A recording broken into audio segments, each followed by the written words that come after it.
వాళ్ళ అమ్మ జ్ఞాపకం వచ్చింది. నాకు చెప్పకుండా ఇంటికి పోయింది అమ్మని చూడడానికి.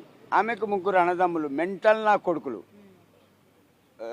నేను ఇంటికి పేరుకు మా అమ్మ ఏడుస్తుంది. ఏమైందమ్మా అంటే చెప్పకుండా పోయిందిరా అన్నది. సరే ఓకే, డోంట్ వరీ. బయటికి పోయినా ఒక 500 జేబులో పెట్టుకున్నా. 1/4 కిలో కారపొడి తీసుకున్నా మేడం, 2 జేబులలో పోసిన. ఒక బ్లేడ్ కొన్నా, 2 ముక్కలు చేసిన, 2 దవడలలో నూకిన.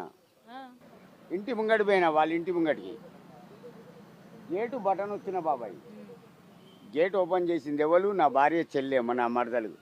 బాయ్ బేబీ అన్న, దడుచుకొని నా భార్య బయటికి వచ్చింది. మంచిగిన్ బాబాయ్, చిదరాయ్ అన్నది. చలో అన్న. అరే బయట పోయి అంటే నా బామర్ది లోపట ఉన్నాడు, పెద్ద బామర్ది. గొడ్డలు ఎందుకు వచ్చిండమ్మా? నా మరదలు అప్పుడు మడత కుర్చీలు రేకు, నా మరదలు తీసుకొచ్చి కుర్చేసింది. వాడు గడ్డపర తెస్తే ఆ కుర్చీని మడత పెట్టి